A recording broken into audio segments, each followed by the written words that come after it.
Thank you very much, Sheila, and thank you very much for this evening, for hosting us so that we can be able to learn from one another. I usually say I probably may not be the carrier of knowledge, I'm just going to be the facilitator. And you're going to be sharing because this is a very critical area. Every one of us, if you're not affected, you have someone close to you. So you have seen someone struggle, and it is everywhere. We can see people having to deal with it one way or the other, and sometimes not even knowing that you need to deal with it until it is too late. So to get us getting started here is that we'd like to know how you are today and continue putting your feelings, because looking at those feelings, they tell us what is the mood of what you're going through. And it's also the way you start asking yourself, what is making you feel the way you're feeling today? So I am from My Afya Africa. We are a mental health organization, and we are keen on teenagers and young adults wellness. We do a lot of sensitization in the universities, but our mainstay is to offer support. So and like it's been said, this is a mental health awareness month, and the theme is turning into action. Why? That we've done a lot of awareness, but is it getting anywhere? Are we implementing? People are taking whatever implementation ideas that are there. So for My Afya Africa, having done a lot of sensitization in those particular areas, and to the parents and to churches, any formal institution that accommodates the young people, we have an online platform which is called My Afya Africa. If you go in there, you can sign up and you're matched to a therapist of choice based on the needs. There's a small questionnaire that helps the system to, the AI to just pick the keywords and match you with a therapist of choice. So you have no reason for you not to get the support. And I always believe for us to get to know what is happening, we need to hear it from the horse's mouth. Someone who has dealt with the situation and come out of it. What it does is that it encourages you to know you're not alone, that the other people have gone through it and came out alive. So why not you? So I would like to welcome my professional colleague. I call her my professional colleague because we have shared relationship in very different ways, but at this point, she's my professional colleague. Tabitha Akinyi will be sharing with us a story, and then it will set the pace for the rest of the evening. Tabitha, if you can hear me, karibu sana. Good evening, Nancy and everyone else. Good evening. Good evening. You can see me? We can see you. We can see you. Okay, nice. So as Nancy has introduced me, I'm Tabitha Kinyi. And as I can say, I'm a great benefactor of My Afya Africa. Last year, around this time, I had a very breakdown of mental depression. And I didn't know it was so bad until I tried to commit suicide. And that's how I ended up with Nancy. And through my journey with Nancy, it's been a good walk. And the challenges that led me to my state was work environment. Sorry, I didn't say where I work. I work with the KQ as a cabin crew, and the timings and the pressure, it's so intense. And then at the same time, I'm a single parent, so there's parenting, and then there's the relationship factors. Personal relationships, yes. So all this combined, I had a total burnout from work, family, and relationship, and which led to my mental breakdown and tried to commit suicide. So as going through my journey, my organization really took me through the process of healing in each and every step, and paying my bills, making sure I had enough time to actually heal. And when I was actually cleared by Nancy to go back to work, they gave me light duties to work on ground for a certain number of hours. And as I can say now, I'm fully recovered and I am done with my ground duties and ready to go back flying. And coming to the point of work psychologists, we had them and we still have them. But the fact that there's this stigma of if I go and see a fellow colleague, people will see me as crazy or that I have a problem. And I wish I'd not had that stigma before, because I wouldn't have reached where I got myself into. And through my healing process, there's the stigma stage. And stigma starts with self-stigmatization, which is very bad, and which Nancy took me through, because I had to accept and work on myself. Then after that, I was able to face others. And through facing others and working through it, I started talking about my experience and telling people it can happen to anyone. I didn't think it could happen to me, because during the time I was going through the process of my breakdown, I didn't know that I was sick. Everything just looked normal, even at the point whereby I was in contact with Nancy. I was still in denial, because I kept telling her, "Me, there's nothing wrong with me. I didn't try. To commit suicide." But with time, it dawned on me, and that's when I started my healing process. So right now, through my extreme experience, my organization has made sure to sensitize my fellow colleagues, and they do monthly awareness and encouraging people. And I also help them through encouraging others not to get to the point where I got to, by speaking out my story and encouraging people. And to make sure, like, us women, the way we normally go to the spa to make our hair and nails every month, I tell people, let's make a point of at least going to see a psychologist. And if you have nothing to say, just say something, because we all go through stress and we all have challenges. And by you just saying nothing or anything, to you it may mean nothing, but to the psychologist, they know how to determine and how to work around it. And for everyone in the forum, all I can say, let's make psychologists our friends. And you may think you have nothing to say, but there's always something to say. Thank you for the time. And if you would like to hear more about my story, because the time is short, you can reach me through my Afia Africa through Nancy. Thank you, guys. Thank you very much, Tabitha, for the courage to be very vulnerable with us. A lot of us that don't know you and you don't know them, and agree to even show your face, the courage that you've garnered over time. Jay, tell me whether my screen can be seen. Your screen is visible. Thementi.com, right? Yes, yes. All right, so we are 33 and I'm seeing, I'm only seeing a few responses. So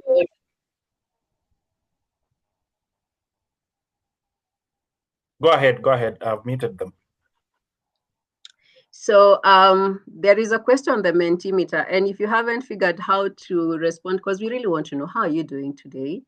And one of the things that I usually give, and I forgot to give as a disclaimer before I call Tabitha, is that sometimes some stories trigger some experiences that we've had over time and we haven't processed. So please tell me how you're feeling today. I have 22 responses, 10 people.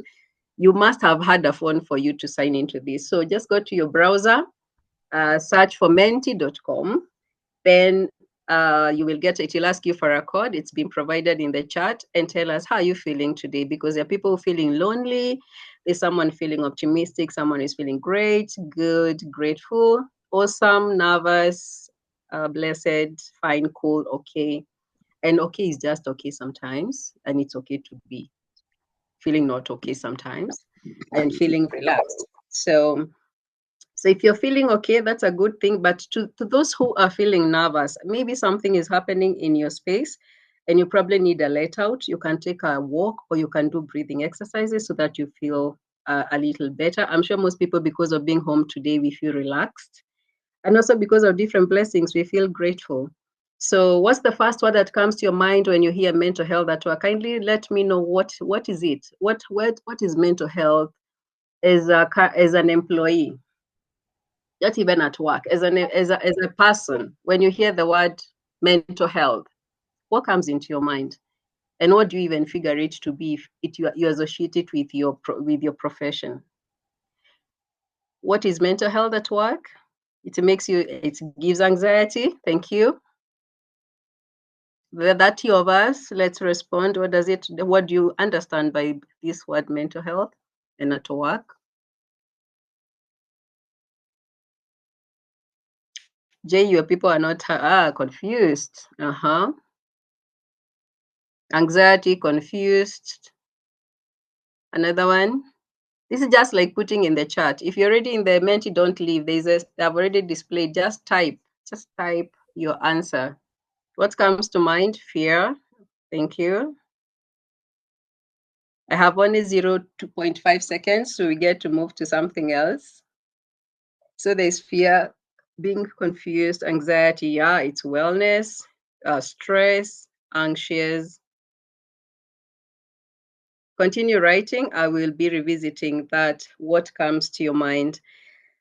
And today evening, I want us to focus on, we have had all these mental health. Sometimes you confuse mental health and mental illness because they are two different things. So when we talk about mental health, we are talking about your wholesomeness, you as a person. How do you know that you're operating at your optimum? How do you actually even tell that I feel like at the point where I am, I need to take a break so that I can do something for myself and feel a little better? So it is about your wellness, and I've said 360. It's psychological. How are you feeling when I ask and you say anxious? That's your psychological bit of it, and say I'm not at ease.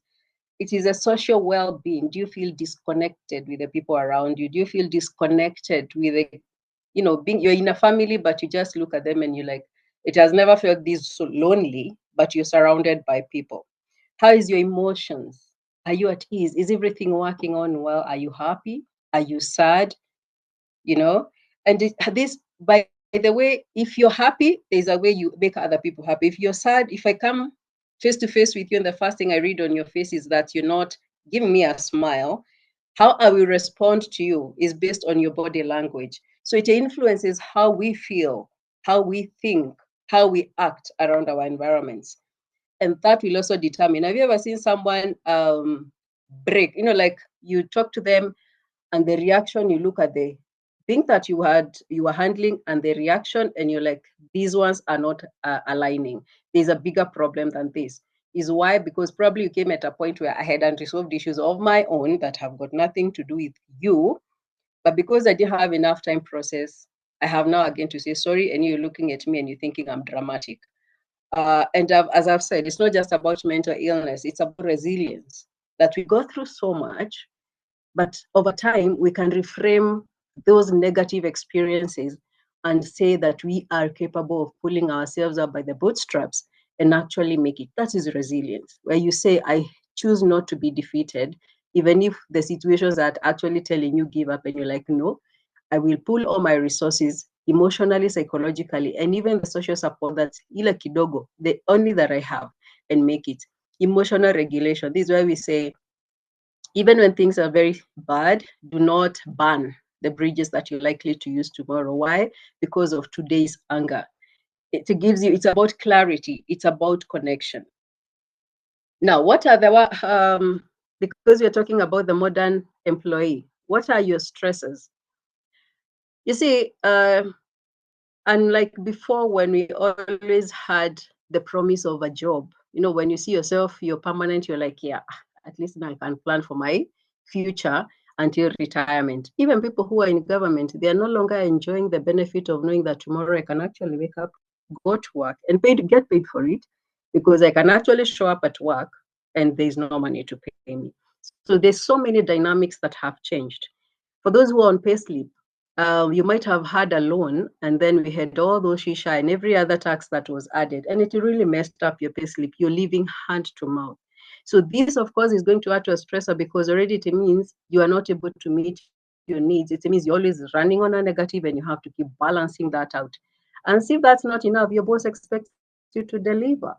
So you have to do the KPI, the output. At the end of the day, your employer is about what is the bottom line. Are we achieving the bottom line? There's no conversation with your balance scorecard reading otherwise. So Sometimes you have unrealistic deadlines. Somebody just realized, that board paper is needed tomorrow. And now, because they have to drop it to someone, it has to be about you. Some of us are very good in procrastinating. So your workload sometimes have got nothing to do with maybe the place of work. It has to be, how do you plan? Are you even a planner? And when you're planning, do you allow yourself not to have distractions that will take away the time that you need? There are people like now, we will be in this meeting, and half the time they'll be on their phones, but they're listening to this particular presentation. We'll only be here for 30 minutes. But can you have your phone away and just say, for today is about me, I'm learning something new. So my pen and paper is all I need. Sometimes there's like, even in meetings, you notice people have phone all the time. It's like, it is such I usually say you just find the reason to touch your phone, even there is no call, even when you're not expecting. It's a reflex. It's a reflex. You're just sitting and you feel a certain type of way. The first thing you go for is your phone. So sometimes it's become distractions. For those people who are working from home now with the hybrid structure of working, sometimes you're needed to be online for long, and this gives Zoom fatigue, because again, you have to be, unlike in other places, you need to move around. So having to be online all the time based on your nature of work, maybe you're an admin, an executive, an assistant, VA or something, so that can give Zoom fatigue. Toxic team dynamics. This toxicity word has been overused, but we need also to have clarity that yes, sometimes we can have difficulties in our workplaces that sometimes make it unfavorable, especially where you wake up every day and you're like, oh my goodness, it's Monday again, that I have to wake up and be in that office. So you waking up every day is a struggle. You have to convince yourself, if you don't go, you don't have money for rent. And so that gives you the push to leave. But what does that mean? Chances are your productivity levels are likely to be very compromised. So I've talked about the fear of layoffs. You've seen what is happening to entities that have always had, a reputation. So there's a lot of instability. The economic instability is already unpredictable, that tomorrow a company can wake up and say, we are just going through redundancy. And now you have this anxiety, could it be me? And if it happens to be you, where do I start? Because all of us come in business. So you're like, where do I begin? I just got married. I just got a baby. I just took a mortgage. I just took a loan. So how life will look like? Or I just got my first job, and before I could enjoy it, it has ended. So these, compounded by many other things that you're going through life that we probably don't even know, make life a little quite unbearable. And maybe you also have pressure from home, or from the space that you call home, on a daily basis. So there's also the pressure to perform, depending with which generation you come from, where there is a bit of comparison because of social media. But there's that generally where at work, sometimes because of lean structures, then it means a bigger workload to be able to deliver. And because of this, all these factors, they lead to burnout. And even WHO has actually recognized this problem, and burnout has been classified as an occupational phenomenon. So how does mental health in the workplace look like? It's where you're overworking. It is you view it as a commitment or a dedication, which eventually will become a chronic stress. And that's why I'm saying, where people who were jovial before, sometimes you just find them being angsty. Sometimes they just don't want to talk to people, like they withdraw or isolate, or they're no longer participating as much in discussions or input as before. Innovation, you see, it is going down. And some people have to figure out how to manage this. Even without knowing, you find somebody is stress eating. Has a way of giving you comfort, comfort eating. And to other people, they completely lose their appetite. So you could be overeating or under eating, or even having inability to feel at ease, and therefore you're not able to sleep well at night. I've talked about irritability, where we say that person just had a bad day, but what we need to realize, and there's something, and I don't know whether you observe it within your environment, and it's becoming a concern that we need to raise our, how well we are taking care of people who are around us in terms of, I feel like we are becoming a bit desensitized when it comes to handling people who are struggling with mental health. I don't know whether anyone has seen a video that was circulating yesterday of a young man who was, I think it was a tree story, and was threatening to throw themselves down. And the person who was recording was actually encouraging him and telling him, land. In fact, he was telling him the angels will hold you. And when he landed on the ground, he said, kwani alikuwa serious? So you're like, no one in that group felt the need to go up those stairs and be like, dude, what's up? The way we see in the movies, compassionate people trying to say, just come, let's have this conversation. We become so desensitized sometimes. We push people without realizing. Sometimes you're like, no, it's just, the language you use, sasa hiyo ni nini ya kukustress? If I were you, no. The moment it stops being the other person's problem and it becomes if I were you, what it does is that you're minimizing what the other person is going through just so that you can give your opinion. Sometimes people don't come to you because they need your opinion. They come to you because they need your help. They just need someone who will listen to them, sometimes without saying nothing, and let them pour out. And when they do, please don't tell them your story. There are people who they'll come, you tell them everything you're going through, and before you're done, they're like, even me. And this person is wondering, so why? By the time you're done, that person has it already shut, and chances are they might never engage you again. Why? Because they didn't feel heard.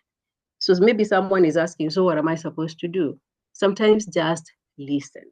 And when you listen, you can ask by telling them, I really hear where you're coming from. Is there any help that you would need? And if anything you need, just know that I'll always be here. Let's have this conversation. The moment they feel they're in a safe space and that you're ready, if you're on a phone, you put it away and you listen, you look like you're interested, that you're in the space. That's how we invite people to start having conversations with us. But if I come talking to you and you're on your phone and be like, yeah, could you put your phone away for a moment? We just share what, and the person be like, what does my phone got to do with this conversation? You can just go ahead. What are the chances that I'm going to talk to you? I'll be like, I'll be back if I have to tell you anything, or I can just walk away. So we need also to be a bit sensitive and a bit accommodating, especially if you've been given the capacity to accommodate a few people and listen to their needs. If you're in a workplace, someone who was always jovial, someone who was always participating, someone, the people you say, if you see Nancy not talking today, there's a problem. That's not the day to say, let's give them their space. One day, fine. But the following day, somebody needs to be like, we need to have coffee. And the coffee doesn't have to be what you think Java. It can be outside every workplace, there's those to be Bandaski. Just take this person for lunch and you'll be surprised they just needed somebody to take attention and just, that point you feel appreciated. You feel somebody is concerned. Even if they tell you nothing, just show concern. If you're in a workplace and you're a leader, do you have the cues to pick a challenge happening in your workplace? Are you able to pick at someone who is struggling and be like, as much as at the end of the day, it's a KPI, we are there for all of us to achieve our KPIs. If someone already is not achieving, and you know very well by the time you're doing the BSc, the business scorecard, this person is going to be put on PIP. Is it possible you save them before then by sitting and asking yourself, what is the problem? You might just realize it's, there are sometimes we think people have attitude, or they just think I don't have time to kukubembeleza. And maybe that person is going through a lot, but they don't know how to share because there's a boundary of what is happening in my personal life and what is going to happen at work. So at work, it's about KPI. But the same person who is coming from this really struggling world is the same person who is coming to this working world. But I'm supposed to have these boundaries where I leave my problems at the door. And then when I come to work, I don't bother people with my challenges. And like, if you listen to Tabitha's story, she had all these things to balance out. What she probably didn't say is that she had very supportive family, even when all these things were happening to her, which also really helped her to get herself back to her feet very quickly. So, you as a leader, are you able to pick out someone struggling and just be like, take them out for lunch? Things that I experienced when I was in corporate. And my boss would be like, Nancy, I want to take you out for lunch. And it feels very uncomfortable because we are not at the same level, but they reduce the distance between yourself and them. And because these are people who also achieve your KPI as the head of the space that you're leading. If you're an employer, you're able to tell your colleague is having a challenge. The reason we call workplaces toxic is because of you and I. The same person who is here listening to this conversation is the reason why other people feel toxic, because are you the person who listens to understand, or are you the person who has become so desensitized that you'll actually watch people go to oblivion, lose their, lose themselves because you have no time. I am not your mother, I'm not your father. Some language people use. And those people are you and I listening to this conversation, because it has to start with somebody. It has to start with you. It has to start with me. It has to start with, how do I respond? Some of us are also coming from very difficult childhood and we've never dealt with it. So sometimes we are just projecting on people and projecting on people. How about we work on ourselves so that we are also able to accommodate other people? Because being a leader does not mean you're untouchable, you're above there.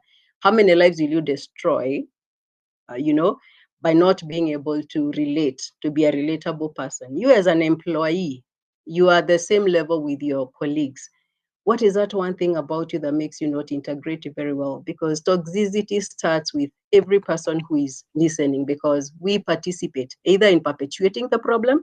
If you look at how social media runs, one person can start something about someone, then a million others, just whether they have all the information or they don't, if they want to strip you of your dignity, they will. Don't be that person. Be the person who, when matches are burning, step back and kill the whole thing. You just might save a soul.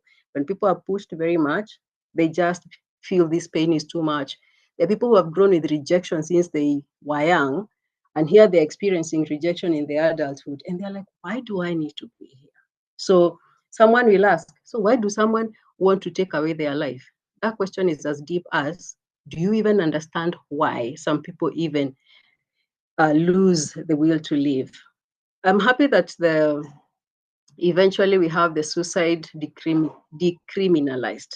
What I'm very sad about is that my colleague, who was part and parcel of this, who pushed for the parliament to act on it, she never lived to see the day this became history.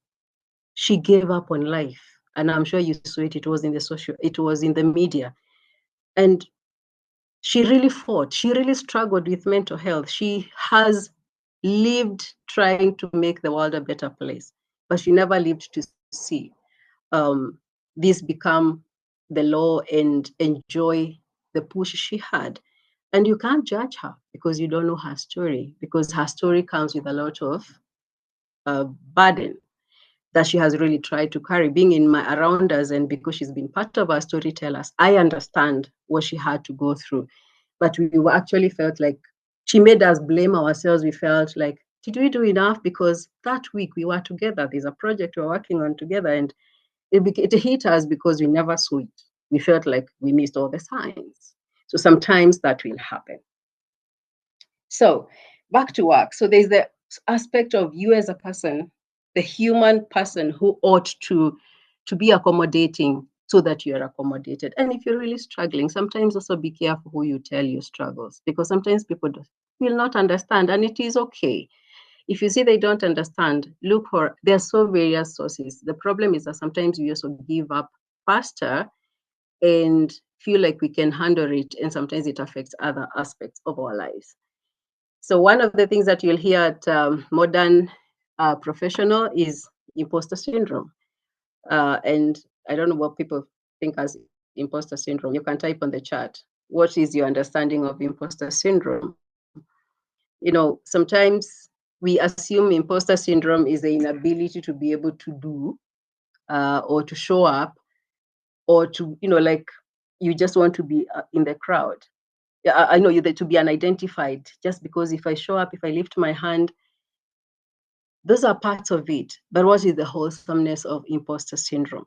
Again, this is where I'm saying we need to lift each other up so that some of the things that we have that affect us, they make us, we get to be uplifted. For example, if you came from, you and I, who are born by African parents and whose idea was my way or the highway, and you had no say, sometimes you grow up believing that you have no voice, you have to wait to be told to do. So depending with how you internalized that, there are these people who always feel, I don't think I should raise my voice because I don't think that is necessary until I'm called out.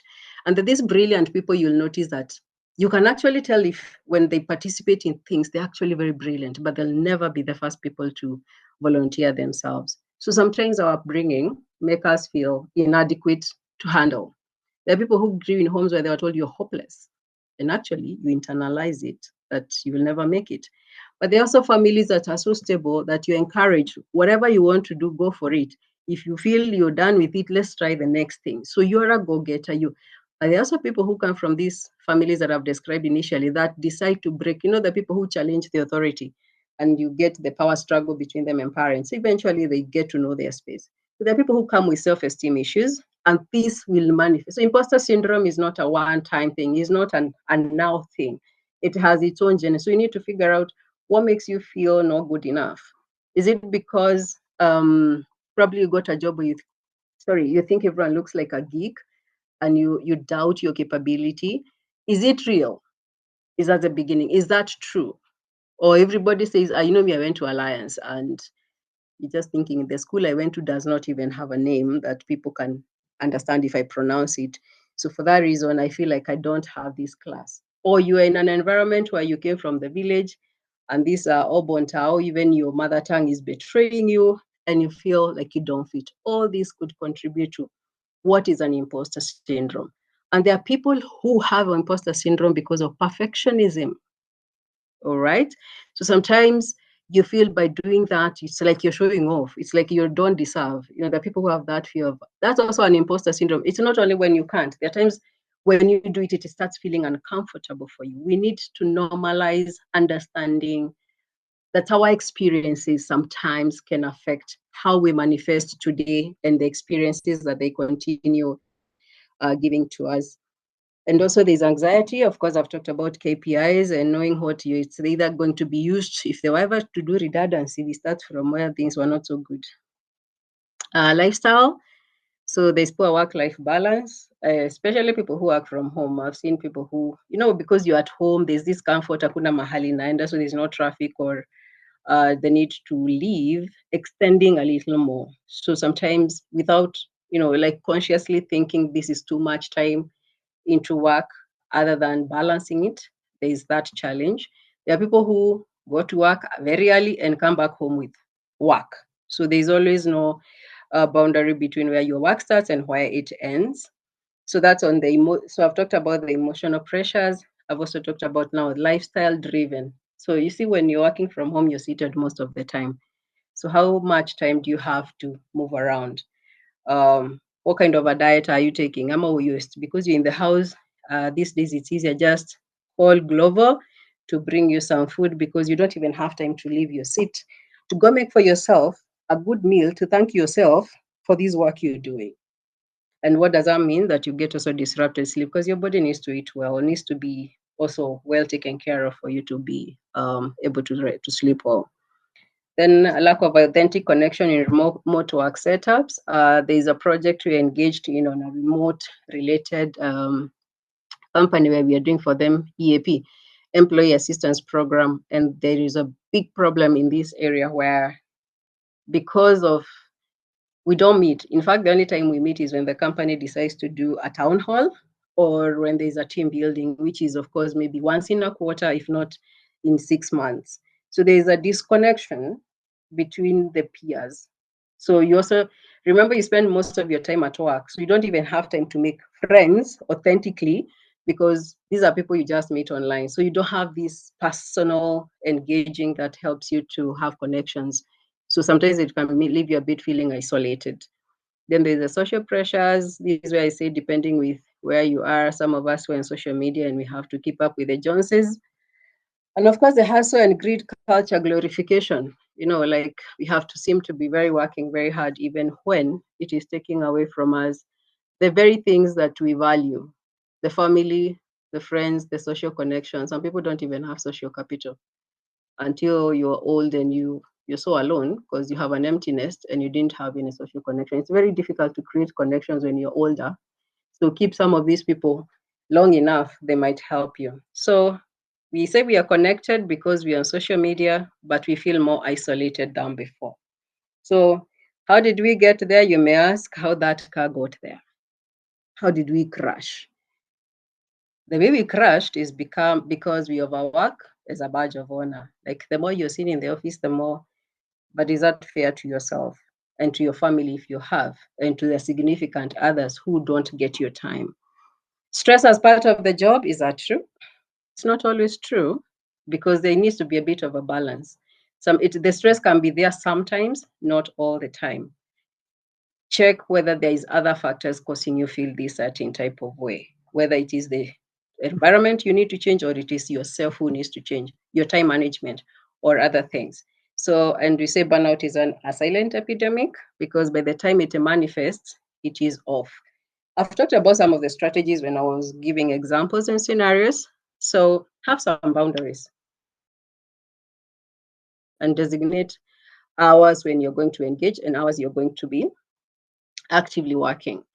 Digital declutter, I cannot say enough of this because this is a big problem in workplace, in personal lives. There are people when they get to the house, they're on their phones. In fact, they're so disengaged with what is happening around them. You go for dinners and people are just, I don't know what is this reflex of just having a phone. Sometimes just tell yourself today, I will work with my phone off. So whoever wants to reach me, I will call them back. Unless there's an emergency that can happen, they will somehow get you. But if you look at one of the workplace strategy, the Pomodoro technique, where we say work for 25 minutes, that phone, let it not be anywhere near you unless you work with a phone really. Work without that phone for 25 minutes, then take a break of like 5 minutes. And the break is not for you to be another social media. Take a walk, like break away from the space of working. Then take another, the Pomodoro technique works in 25 minutes, 25 minutes, 25 minutes. So if you work 25 minutes 4 times with the minimum breaks, give yourself double the time you had to break. Why? So that one of the things is that we are sitting too much. So sometimes we live and get some conditions that are not really illness, but lifestyle problems. So keep walking, keep walking. So sometimes self-check-in, sometimes even ask yourself, by then, Nancy, how do you feel today? Have that conversation with yourself. Now, sleep hygiene. Those people who charge their phones next to their beds and they say, Mimi, if I don't have this phone, I may not fall asleep. So it is charging. I'm using it for whatever, and then the morning I'll find it on my face, and it's a problem as well because it can also be harmful because we do not know the quality of these gadgets. But let me talk of the necessary part that affects your wellness. It's the blue light. Your phones, although you live and be told you have been given lenses, if you wear lenses like me, that they have the blue light protector, or you'll be told that your screen has a blue light protector. One thing is you will still have this emitted. You in your laptop most of the day during the day, and then when you're going to sleep, you still want to have the comfort of your phone. This blue light, what it does, it interferes with a hormone called melatonin. Melatonin is your sleep hormone. If you've ever had any psychiatric medication for sleep, they usually give melatonin. They just want to mimic the normal body hormone. So they'll give your melatonin is affected. So you interfere with when it knows the sleep and wake cycle. So avoid phones in your bed. If you have to charge, then can it charge when it is off? You will find it in the morning unless again you are a doctor like me who will get calls. Then therapy or coaching, normalize asking for help. Now, this normalize asking for help, I also say, please know where you're asking for help because it's not everywhere where you will need help. You need to have people of the same value, people who will understand, and people who can actually be in the same space to understand where you're coming from, but just do something. Don't keep it to yourself. So task prioritization, use the Eisenhower matrix. This one is the one we say, is it urgent and Is it whatever and urgent, important and urgent, non-urgent, important? That's the matrix. So go look at it and classify the work like that. And whatever is urgent and important, do it now. Stop delaying it, because when you procrastinate on it, you'll get a burnout because you have to deliver it and the paper is needed tomorrow for a board meeting and nobody has even cross-examined your work. Communicate your needs, sometimes let your bosses know if you're going through something. They're human beings. Sometimes they'll be like, I wish you told me. Peer connection, just I've said, get your support system, have your social capital. You'll need it now, you'll need it in future. If it's in the corporate, they can give mental health days, like Tabitha said, proactively, the employer is offering that. If your employer is not, then find your own time to take care of yourself. And these are all the tips that you can do. You can exercise and you don't have to go to a gym. So just get your mat in the house. YouTube is a teacher, and do it. And you're going to be healthy, and you're going to get hormone called dopamine. It is the feel happy hormone, and that will make you feel better. The cortisol one is the one that gives us all the moods. So sometimes just disrupt it so that your cortisol levels are not always very high, causing you a lot of anxiety, a lot of depression, and inability to concentrate. So do relaxation, do walk in the nature. Today was a holiday. If I ask you what you were doing, some people will tell me, mimi hata sijatoka kwa kitanda leo yote. I was watching Netflix. Yeah. But where is your self-care other than Netflix? Because that's what you did on Saturday. Have a good diet, sleep, gratitude. Gratitude, these are small things. You appreciate yourself. You're like, yeah, today was such a hectic day. But if there's something I appreciate about Nancy, we hacked it.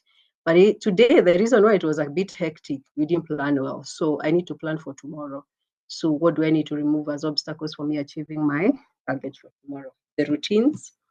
As I've said, please plan your day. Don't disrupt it by unnecessary phones that you'll be on a phone call for a whole hour discussing I don't know who will not even be part of your work. Socialize, keep your social capital. Avoid drugs. Please, if we know when things become too heavy, maladaptively, we go for alcohol, we go for pornography, we go for sex, we go for anything else that you think is maladaptive. And eventually it becomes a problem, even drugs. Why? Because now our body is, so distracted. So you start alcohol, you get one, you get two before you realize it's a problem. Pornography, because I've said what our body needs is dopamine. So you build your dopamine, but then you realize, this is a trap I got myself into. Please get help, because you need to take care of yourself. I don't need to take you through these whatever, because it is true there's a problem. But in our country, we are saying that 1 in every 4. So how many are we here? If you count ourselves and then divide by that 4, you can see the number of us who need mental health support. In your own small ways, just form groups where you can develop a way to bring out the emotions, share in a safe space, even if you're not going into deep details, the things that will help you. Because there are resources out there. I don't know what JCBs offer in terms of now that they'll even be doing this, but I would say as partners, they have what they believe, and maybe as they sell that to us, in fact, they say they can give us jobs. I'm hoping to get one. And what are the mental health resources within the environment? Check what your employee offers. I've had a bit that talk about challenges of stigma and all that, but we need to figure out how to make it work, because we need it to work. So these challenges that employees are fearing, is anyone listening? Is anyone acting on them? So for My Afya Africa, I talked about us, and I said you can sign up on our website, and we offer regular mental health workshops or webinars and EAP.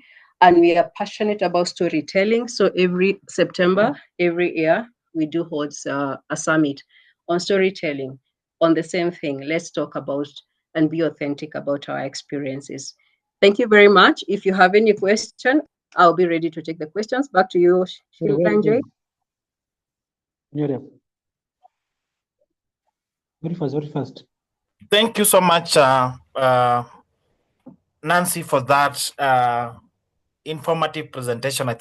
I'm sure you've been able to learn so much from this presentation. And therefore, I would like to get questions from our audience this evening.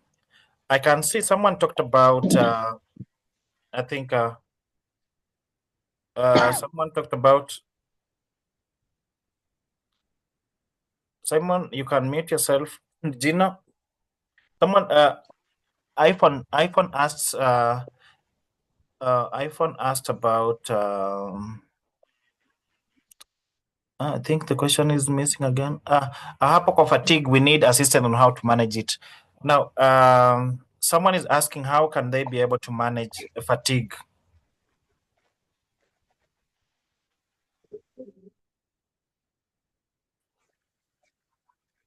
That question. Now, as I tried to input, you need to do a self-evaluation of what is causing this fatigue. Because remember, as a human, you're not just an employee, you're also a somebody else in somebody else's life. You could be a dad, a mom, a sister who has a responsibility, or a son who has responsibilities, or are you having other underlying conditions? So, because there's no one fit all. So sometimes it's good to be very sure what is causing our fatigue. Is either because we are going through treatment and therefore the workload. Like for example, when Tabitha said, at this point, I was given a lower workload to help me to adjust, even as I go back to the normal schedules, which in 2 weeks' time, she'll be going back to the flights. And you see now that there was that. So you also need to understand, is it about the work? Is it that you have too much workload that you're not able to finish? Is there a voice that you need to use to vocalize to the persons who are you're responsible to or for, so that you're able to get the support that you need? Is it emotion? Is it something that you're going through and it is compounding for example, we have so many of us, we're having parents who are going through cancer, and probably they are looking at, you're the like the decision maker. So there's always figuring out things, that even when workload looks okay, you feel there is a sense of feeling the signs of fatigue. Are you sleeping well? Because again, I'm saying, if you're not sleeping 6 to 7 hours, you're doing a lot of disservice to your body. So you need to always make sure that your body is recharged to be able to continue giving you the service that you need every day. And you said limit your screen time before bed, because it will take you a bit of time before you sleep. Some of us, you hit the pillow, but you're gone.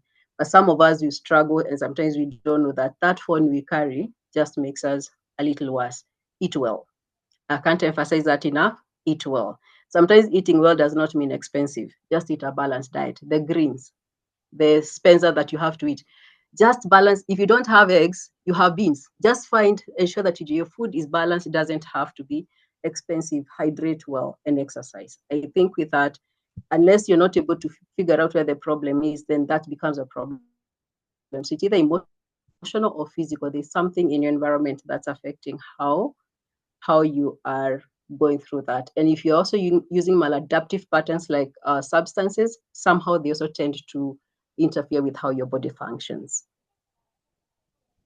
Thank you so much, Daktari, for that. Then, how can we build resilient to handle stress of the nervous system on a daily? Of the nervous system. Yeah. So that will be, I'll say, building resilience is quite, it is a journey that you need to take to remind yourself that the setbacks you're experiencing on a daily basis don't define you. So if you actually own up to your problems, I'm not good enough, the more you internalize it, the more you'll be laissez-faire and say, you know what, ile nitaweza kufanya nafanya, ile siwezi naachana nayo. Not because you're not capable, but you just have allowed yourself to feel incapable. Just keep challenging yourself that that's not what I am and I'll do. So is there a problem? Is there a different way of doing things that I need to adopt? Because maybe also the way I'm doing it and the environment within I am in, is it the way you say be innovative? As much as we're innovative in the workplace, also be innovative about yourself. What gives you more productivity? What makes you be able to? Some of us are not morning people. For me, I'll be in the office at 7.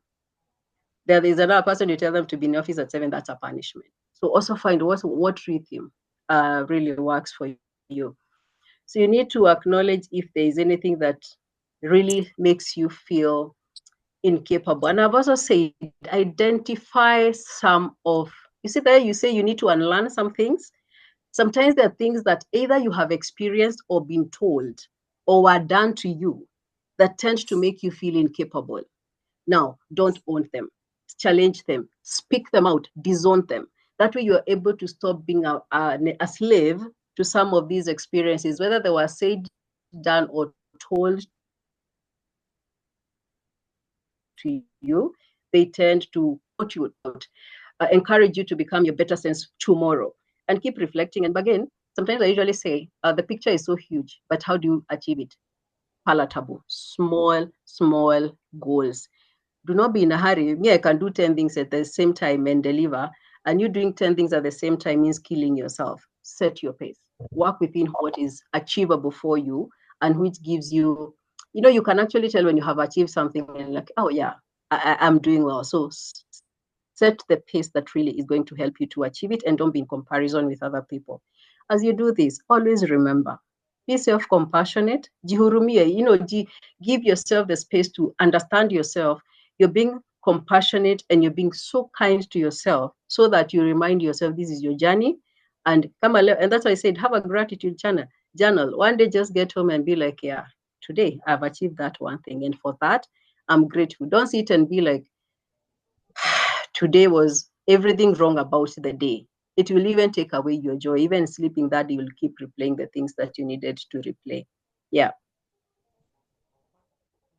Thank you so much, Daktari, for that. Then the other question from Paul is that what is your view about mindfulness, and how does this apply to mental health? Now, mindfulness is one of the strategies, and thank you very much for your question. Mindfulness is one of the strategies, and it's usually regarded as a very powerful mental health practice, to help individuals to, like some of the strategies to make yourself feel better. And mindfulness is not yoga. Mindfulness is about you being present at the moment. For example, usually if I'm in a physical session, I would have started with mindfulness or end with mindfulness because I'll need to demonstrate to do it. Yeah.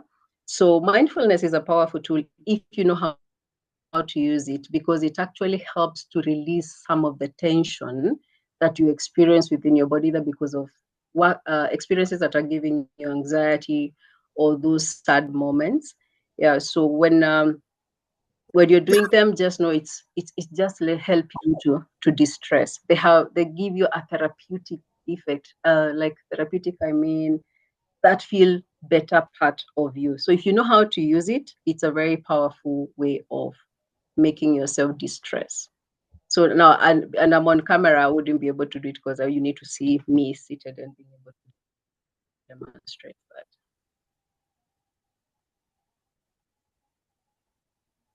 Thank you. The other question is on, is there a better way to avoid problems, either at a personal level or professionally?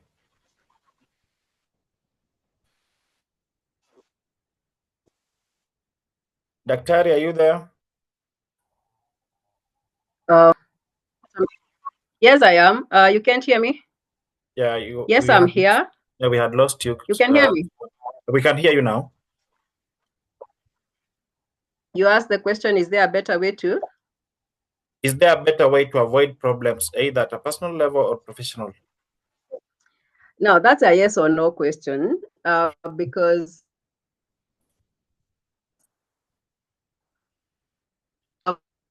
we are losing you. I think it's avoidance does not necessarily. Yeah. Tunakupoteza kidogo. I hope it's not my network instability. That's why.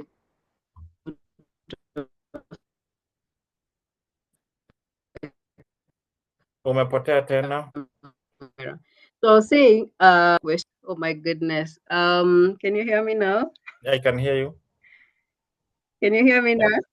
Yes. So let me try again. I'm saying it's a yes and no question. And I'm saying in your avoidance to problems does not always mean that the problems have gone away. It just means you have decided not to handle it. Now, this is how it manifests in your relationships. So today you came and made me angry, and I decided, you know what? I'm not in the mood of arguing, so I let it go. No, you will notice it didn't go. Then tomorrow, something happens, and now you're provoked because you're thinking. So yesterday you did this to me, I didn't say nothing, and now today. So what happens with these small things that people avoid handling is that they become the time bombs of what will happen. So look at your relationships, how they are progressing. If you're keen, you will notice that things that were avoided, things have never been resolved, are the things that are killing you or your relationship now, either with your spouse, your relationship with your boyfriend, girlfriend. And as places of work, why do we avoid problems? We avoid problems because we don't want politics. And there's a whole webinar on how to avoid politics at workplace. And that doesn't mean that you don't deliver. So at workplace, what happens is that if the culture is wrong, it means people will always make sure that I just don't want to be on the wrong side of things. So sometimes there's that avoidance to do things, but if it is a KPI for you, if you don't address it, then it will appear at some point. What you need to find is a better way of maybe getting these addressed. And it could be on those days that you're having your appraisals, have a non-confrontational way of addressing them with the significant people. But if the culture is wrong, that's why I say be wise. Use your wisdom, because you don't have to lose yourself, or you lose some things, because some things can, so that's why I keep saying the leaders who are here, sometimes let's get to a point where you say, yes, we know there is pressure that comes from up that makes you have pressure downwards. But there are times we need to step back and ask ourselves, are we all of us on the same page? So in your personal relationship, you're in charge. In your workplaces, depending with where you are, you could be the problem or process is a problem. Sometimes you need to also to evaluate how much you can be able to handle. Thank you so much for that.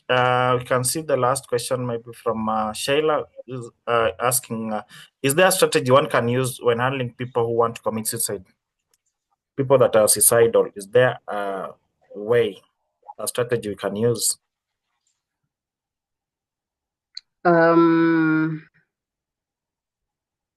This is what I'll say. And this I'll say with a lot of empathy, and at the same time, a bit of, let's be honest, empathy, because most of us are going through difficult times. Tabitha, if you can also probably help also to articulate this, because I know you have taken this passionately and you're working with people.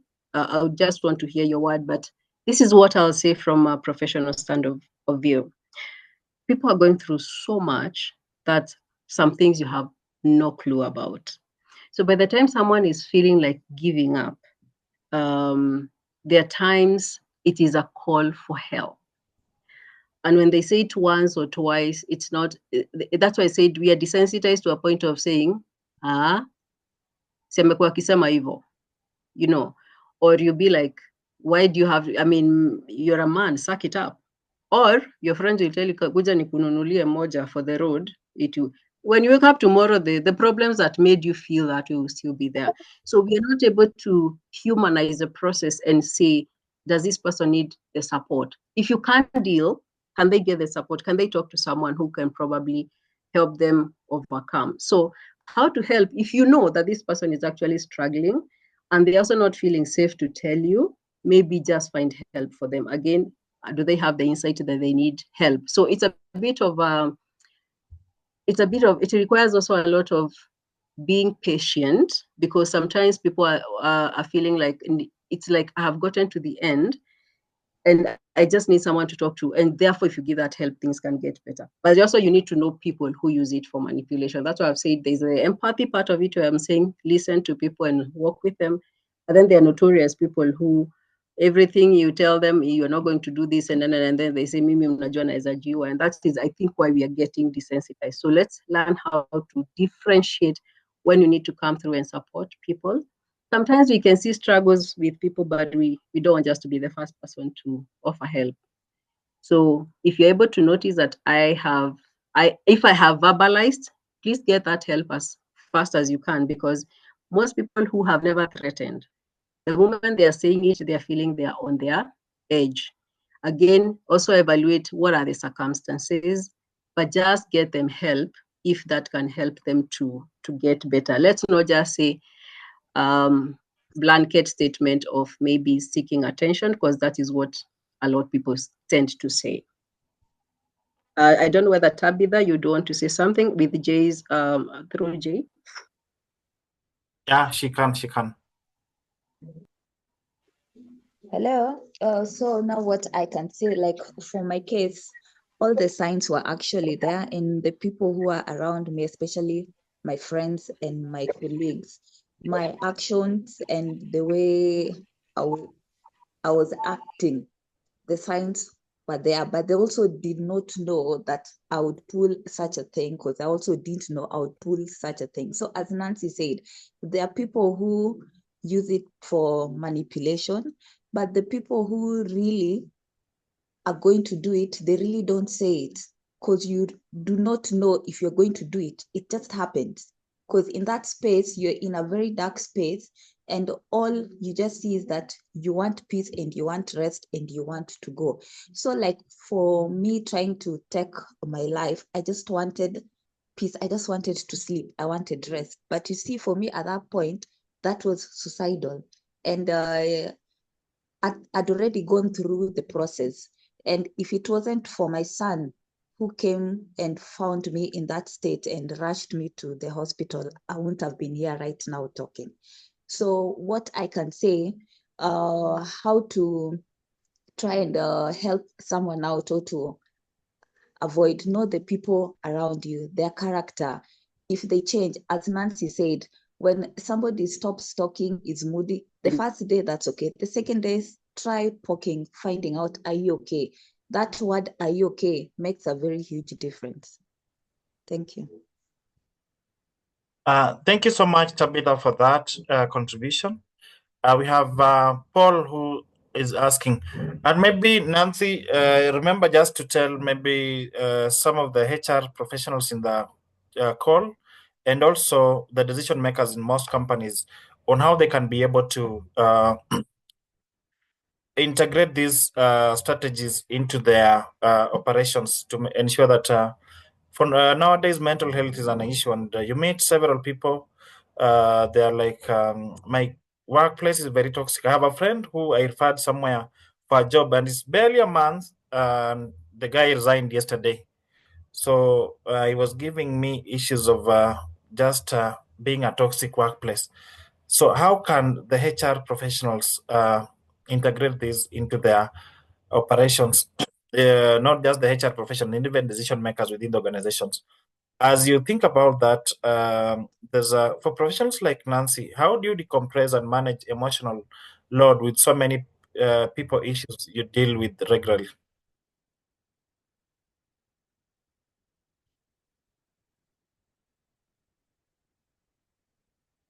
Nancy, are you there?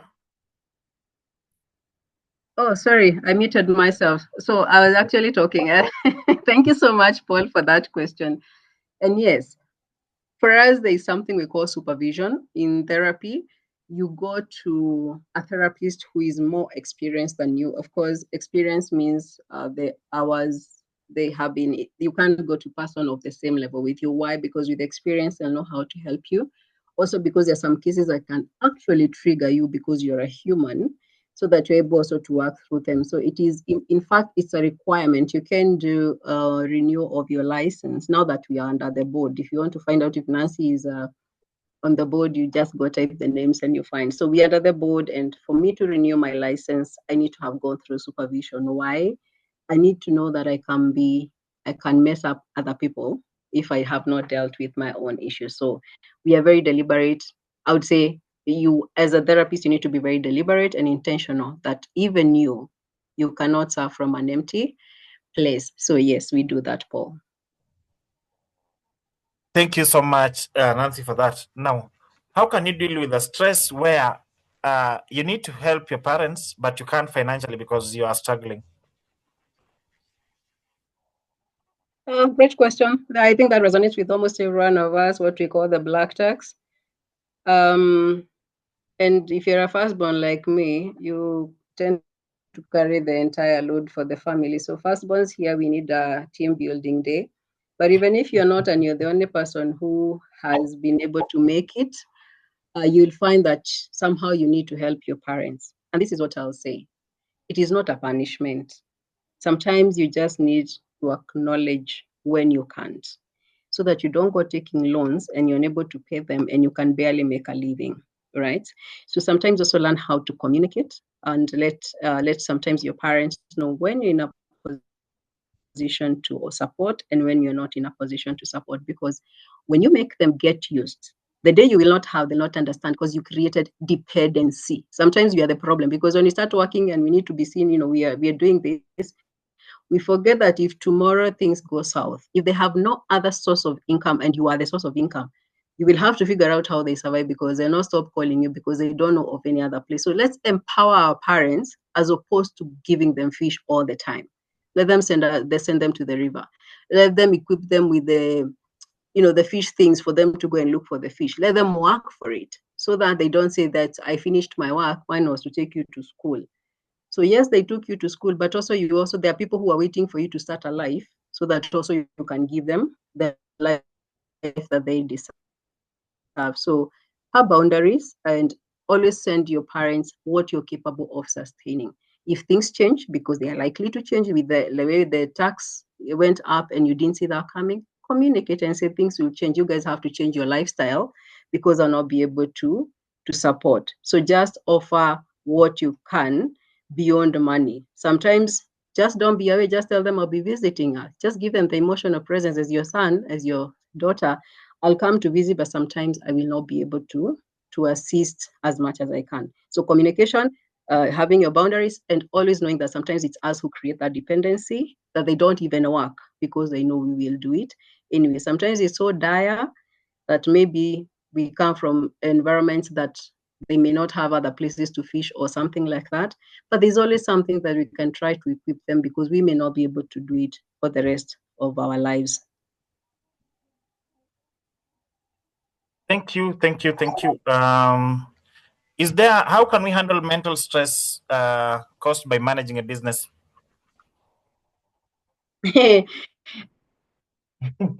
I'm doing a course around. Not a course. Yeah, I keep giving conversations to entrepreneurs because I'm one.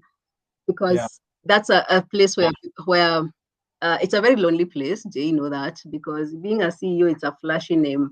But the work that goes into you actualizing your dream and having everybody in the company feel appreciated by remuneration and customer service and all that, you spend sleepless nights trying to make that vision come true. So there are times you will hit, there are times you will miss. And when you do, you need to be, there you have um, the savings. So you also need somehow to be knowing there are days that your emotional space will be, you'll have overdrawn. And that is the day you choose yourself and take a break so that you check what aligns and what doesn't. Because sometimes we repeat the mistakes. They take us, we say, when you realize you're digging, stop digging, go up so that you re-strategize because maybe you're digging so far that until nobody can be able to get out of you. And that means debts, that means sometimes making decisions that can land you in legal issues. So sometimes give yourself a break to reevaluate. Am I within? Sometimes you also work without a plan. We saw something that looks like is glamorous. So we all need to evaluate, are we within our plan? Is there something that is going off? And we also need to accept when we fail without feeling like we have lost it. Sometimes we can fail and start again because that's what entrepreneurs do. So that stress will come and go, but we need to be ready that it's not always rosy, especially not in the current environment where sometimes things can look like they're working and tomorrow the returns don't come even after spending so much capital. So that's a whole training for a different day. Wow. That is awesome. I think teaching our parents other financial opportunities is also quite beneficial, like investing in cryptocurrency. That is maybe one. Ada is talking about one of the ways that we can be able to help manage the black tax issue. So, Nancy, it's been a great conversation. And maybe before you go, I had asked a question on how you can advise the HR professionals here, HR professionals and decision makers and employers who are in this call on what they can do to be able to integrate these principles into their operations at the workplace to enhance an environment where there's wellness. Thank you very much. And I think for me, I have a lot of regard to the human resource because they're in charge of every person, how we ever got to the organizations, So how you remain in touch with your team is what is very important, because the people, you see, the HR role also becomes separate when we go to operations. So how do we then equip our supervisors, our managers, our our executive team to be sensitive to the human resource? How do we equip them? And for me, equipping is not that one-time training that we do. It is being practical about it.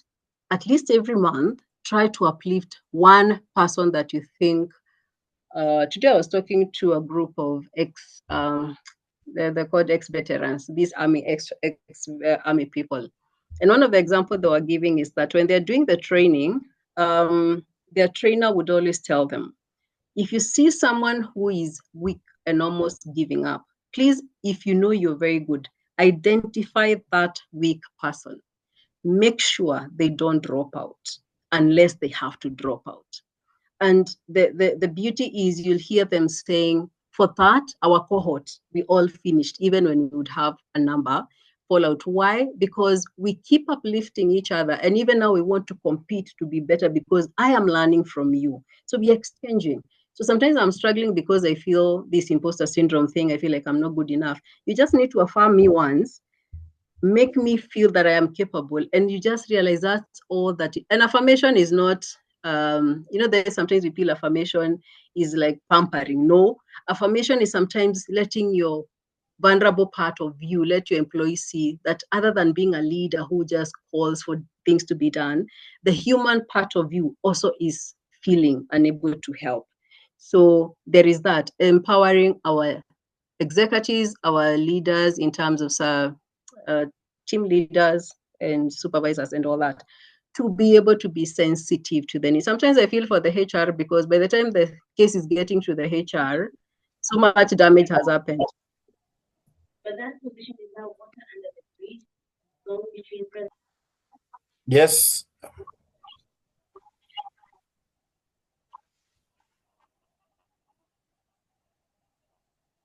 Was that a question? No, I think so. So that is why I'm saying where the leaders now are equipped, this is when I got to the how. The how means be an example, serve by being an example, show vulnerability, be closer to your people, and address mental health as if it's an everyday topic. That way we will sensitize and make people know it's not a buzzword. It is practical, that we are here to help each other. So the more we as the leaders are vulnerable and saying, sometimes sharing our experiences doesn't mean that he's saying everything. Sometimes I struggled and I made it. People are like, oh yeah, and they're still doing it, so we will do it. Also bring, when you're doing these sessions, also bring real life situations so that people can relate and be like, okay, so how do these people pull up and be able to do it? Offer flexibility. I know that right now there is a lot of it, but when there is a lot of pressure, how do the leaders manage to help people to cut work into sizes that they can afford to do? And how safe is our environment? When I listen to Tabitha say there's a therapist, but there's stigma, the question is about how safe is the environment we are giving our staff to go and express themselves and to feel confident about it. So let them know that seeking for help for mental health support will not be met with judgment or negative consequences. There are people who probably have been stopped because they were admitted in a mental hospital. So the next person will not be vulnerable, will not talk about their issues. They'll rather die with them. What happens is that with the HR, you'll get a lot of presentism. So what does presentism means? Busybodies. Tuko lakini hatuko. So I'll be there because I don't want to be identified or picked out, but my productivity, you can actually be sure, will be zero. Or absenteeism, where I will get my doctor and give me a sick sheet because I would rather be off duty, deal with my dilemmas, come back, but I'll never tell what they are. And if anything happens, we'll say we should have seen it coming. So that safety net is what we need. And I think we are doing well so far. We just need to keep doing the awareness. And yes, we are in the mental health month. They can call me to speak to their team. I can market myself. Sure, you can. You can. You can. Thank you. Yeah, I have finished. I'm sure they have heard me, so they can call me. I can now share more nuggets. Yeah, sure. That was a wonderful, wonderful presentation, and I've learned so much. And I'm sure our audience have done the same. So I want to thank you sincerely for that presentation. And I would like to welcome Sheila to close for us. Karibu sana Sheila.